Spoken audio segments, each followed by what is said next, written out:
Operations with algebraic vectors. So algebraic vectors can be added and subtracted just like we would kind of expect, and how we would potentially move on a coordinate plane. So let's just take a look at a couple of examples. So if vector u is 3 units on the horizontal and 2 units on the vertical, and vector v is 2 units on the horizontal and 5 units on the vertical, determine the resultant of vector u plus vector v. So I am going to write this out just so I keep track and show all my work. Okay, so if I have gone 3 units on the horizontal and then 2 units on an additional 2 units on the horizontal, in total I have gone 5 units on the horizontal. If I've gone 2 units on the vertical and then an additional 5 units on the vertical, then I've gone a total of 7 units on the vertical. So that's how we add them together. Okay, so let's try 3 units on the horizontal, 2 units on the vertical, and this time let's take away 2 units on the horizontal and 5 units on the vertical. Okay, so if I've gone over 3, but then I back up 2, that means I've really only gone over 1. And I've gone up 2, but then I go back down 3, then I've really gone down 3 in total. Finally, one more, just for good measure. Let's do it the other way around. So let's say I go from 2 up 5, and I'm going to take away, remember my bracket here so I don't lose a negative. So I've gone over 2, but I'm going to go back 3. That's going to leave me with a negative 1.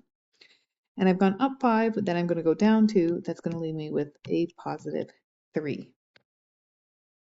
So from these examples, we can determine that in general, if vector u is ABC and v is xyz, then u plus v is just the sum of a plus x, b plus y, c plus z. And if we don't have the third dimension, then we just don't include it. Okay, so let's look at scalar multiplication as our second example. So let's say we go over 2 and up 3, but we do that twice. Well, if we go over 2 and up 3 twice, that's the same as going over 4 and up 6. And not surprisingly, if we do over 2 and up 3 negative 4 times, then that's like moving backwards 8 and down 12. And we can also do this with fractional scalars. So we can also go just a third of 2 and a third of 3 to actually only go 2/3 I and 1j. Okay, these translate to the points for 6, -8, -12, and 2/3 1. Okay, so then the rule here in general, we can say that if we have this vector u, a, b, then we also can multiply it by some scalar quantity k, where k represents scalar, so that we get ka and kb, and the same rule applies in the third dimension.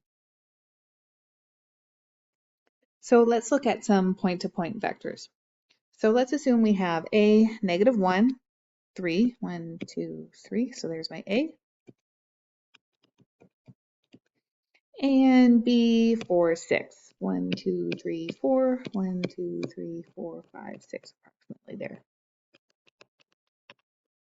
Okay, and we want to go from A to B. So there's my vector from A to B. And in order to do that, I went from 4 and I took away 1. So I had to go over 5. And I wanted to end at 6.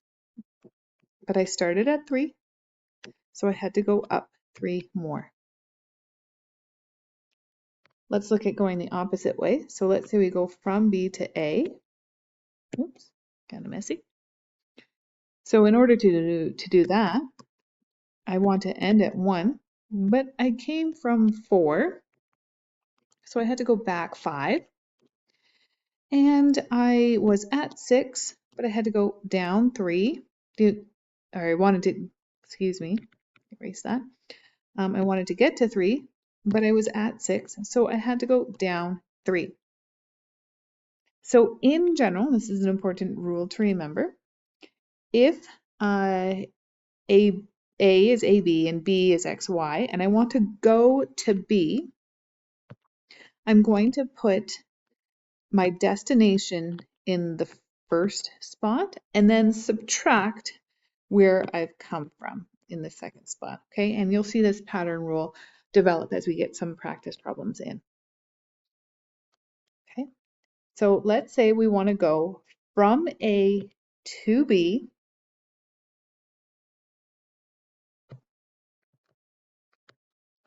So from A to B, this is my destination, so I go -1, take away 2, 6, take away 4, 3, take away -7. So my resultant position vector is -3, 2, 10. Let's say I want to go from C to A. Well, A is my destination, so I'm going to go from 2, to 2 from 6, to 4 from 2, and from -7, or to -7 from 9. So we have -4, 2, 2. Okay, one more. Try not to mess this one up. So I'm going to C from B. So I want to get to 6 from -1. I want to get to 2 from 6. And I want to get to -9 from 3. So my B to C vector is 7, -4, -12. Okay, one more idea here. This is an old idea, but kind of a new take on it. Collinear points exist if the point-to-point vectors connecting them are multiples of each other. So like, let's have a look at these points here, AB, BC, and AC. So we'll look at, let's first find out what the vector AB is. Okay, so I have my destination. I want to go to 1 from -3, go to 2 from 5. AB is 4, -3. Okay, let's go from B to C. I want to get to 5 from 1, get to -1 from 2. Vector BC is -4. Oh, sorry, not -4. +4, -3.